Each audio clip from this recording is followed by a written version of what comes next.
should Anthony Davis had made NBA Top 75 over Dwight Howard.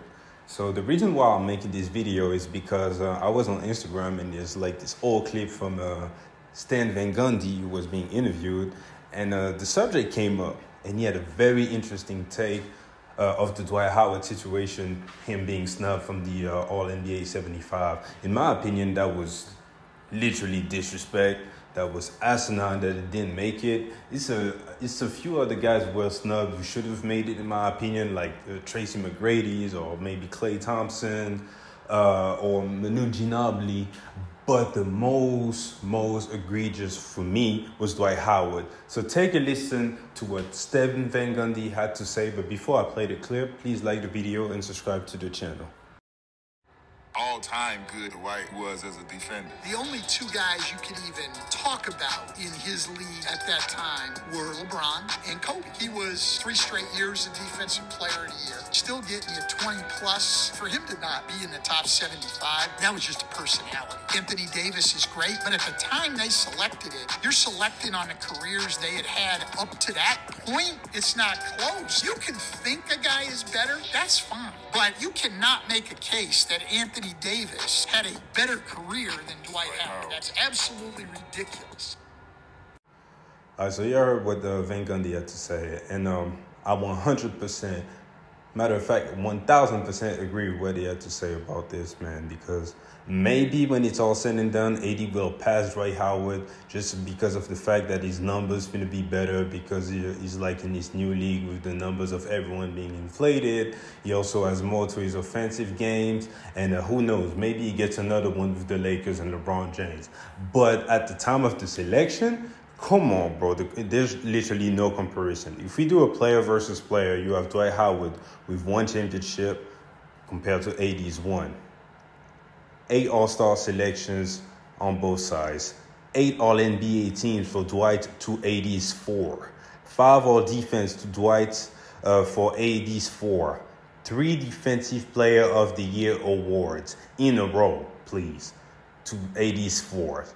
5 times rebounding leaders to AD's 0. Twice block leader to AD's 3 times. So that's the only category he's actually winning the head-to-head. He had 19,000 total points against AD's 15,000 total points. He has 14,000 total rebounds to 86,000 total rebounds, and he has 2,000 blocks against AD's 1.5 thousand blocks. So obviously AD still has a lot more to go with his story, but man, like when you look at these numbers, when it's about all NBA 75, you can like project and be like, okay, so based on what AD has showcased so far, we believe he'll be in the top 75. No, man, you have to go with what is actually set in stone, and there's no comparison. Plus, there's other points. If you look at the whole interview from Van Gundy, he actually brought up the fact that he was putting up these numbers, especially in Orlando, with a team that just wasn't that great. They had some shooters and everything, but they weren't really running plays for Dwight. And he was still going out there and giving you 20, 10, and like 2 to 3 blocks a game without plays being called for him. And he was a force, dominating on both ends, changing, impacting all shots, challenging everything at the rim.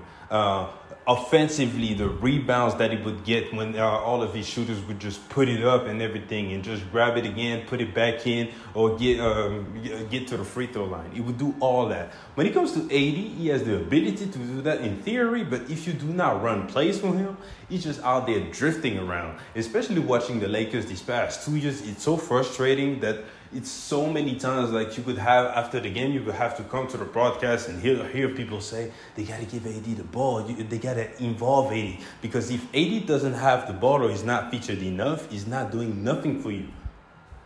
Even on the defensive end, sometimes you'll be passive when you don't pass him the ball like that. Like if you don't, he's very high maintenance. Like if you don't involve and feature him, run the pick and rolls for him or post him up, he's going to go out there and give you 15 and 10, which is underwhelming, especially in today's game. And if you compare his level of talents to the other bigs who's out there in the Joel Embiids of the world, who's giving you 30 and 10, or the Nikola Jokic who's giving you 20, 10, and 10.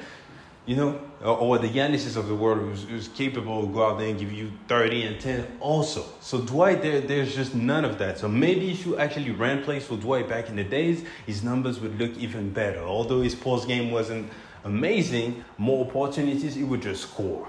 Just of sheer physical dominance, it would have a greater impact. So when you have to compare the resumes, again, I don't think it's a comparison. Dwight Howard all-time over AD, in my opinion. Maybe AD passes him moving forward, but when it comes to what we've seen so far, I got Dwight. So Dwight should have made top 75 over AD any day of the week, in my opinion. So we're going to cut the video right here. Please get in the comment section. Give me your thoughts. Who do you have all-time, Dwight or AD?